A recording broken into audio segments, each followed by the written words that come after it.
story opens with a flashback from 2 years ago. We find the Fantastic Four along with Spider-Man on a seemingly pointless mission. They appear to be exploring a dimension of the macroverse simply for the fun of it. But something is awry. Spider-Man is not wearing his mask, and the Fantastic Four are referring to him as Peter. Peter is startled by a woman's scream, and the team seeks a vantage point to inspect where the distress signal is coming from. They see a couple, surrounded by a fierce horde of dregs. They are clearly in trouble. Spider-Man is convinced that they have no choice but to rescue the endangered couple, but Reed warns against the act, saying that they have no inkling of how the rules of the macroverse might play out if they intervene. Macroverse or not, Spidey's motto of power and responsibility overrides Reed's caution, and he swings into action. Johnny Storm and the Thing follow shortly behind, leaving Sue and Reed with no choice but to join the rescue effort. In the present moment, Spidey confronts a villain who is imprisoned by a wall. The bad guy tells Spidey that he's wasting his time, and that the world is now firmly in the grasp of Norman Osborn, who appears to be some kind of super dictator. Spidey swings off after leaving the webbed-up bad guy in an uncomfortable position. He is intercepted by the Fantastic Four.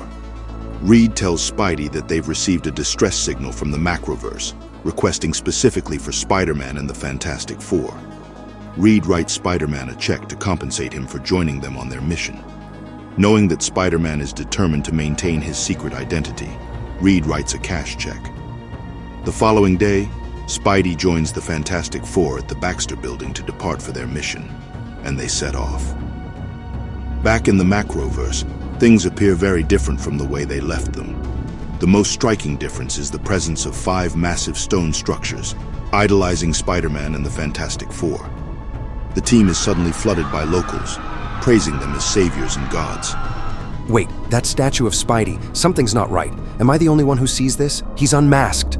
Spider-Man tries to turn Johnny's attention away from his unmasked statue. Torch, now's probably not the best. Big statue, no mask! Yes, Johnny, I see that, but nothing. These macroverse guys, they've seen him without a mask. We had an adventure here, with him, and he was maskless. I know it, I remember it, but I can't remember it right.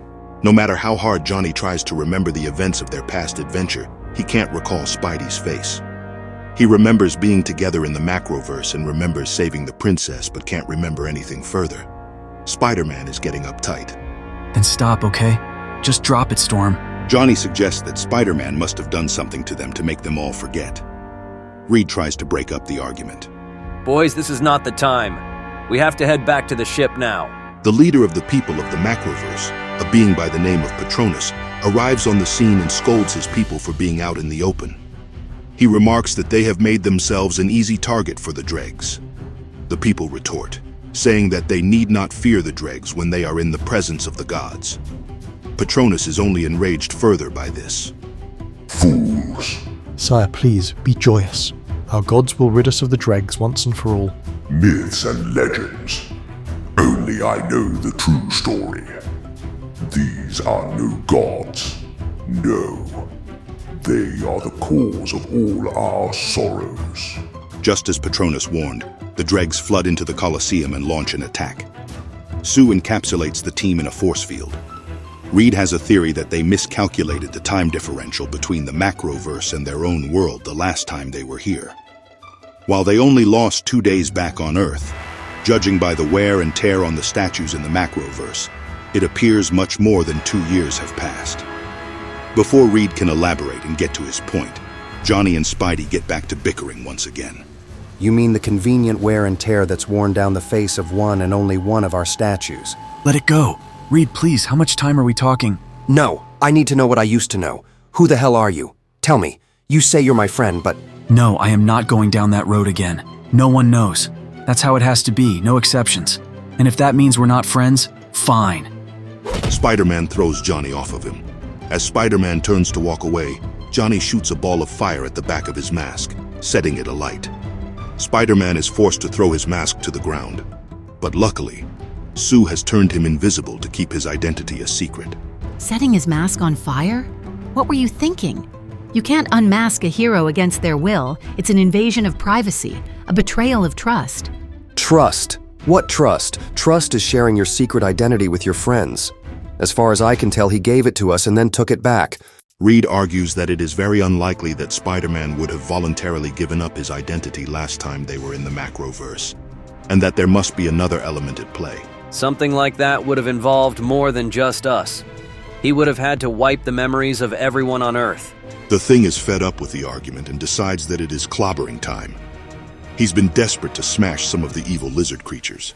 You can all stand around flapping your gums. Me? I'm gonna pound on the evil barbarian horde. Remember them?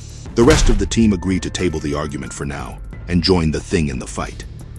Patronus is also in the fight and uses his blaster to fend off the giant dinosaur-like creatures.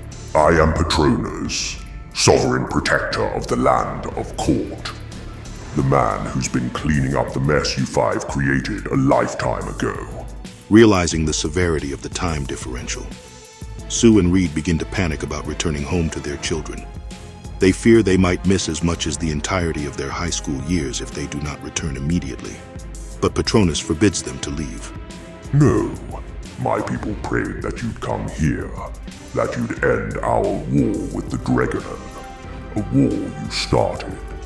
Hear me, five gods. You will stay, and you will fix this. Reed and Spider-Man calculate that for every hour that passes in the Macroverse, 13 1/3 days go by on Earth. Despite the fact that they've already lost about a month of Earth time, the team decides to stay and help Patronus and his people defeat the dregs.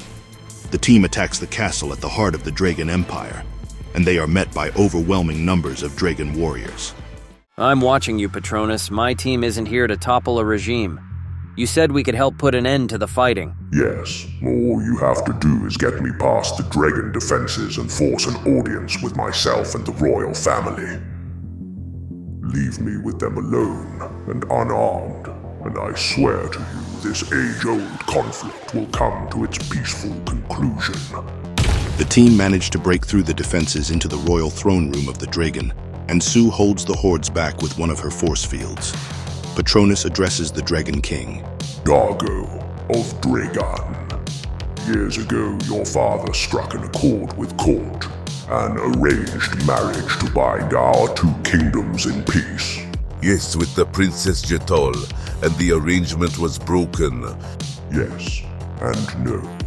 For while the princess was stolen from you by a young foolish warrior, who in turn was aided by 5 even more foolish gods, I am here to tell you that Jetol was true to her word.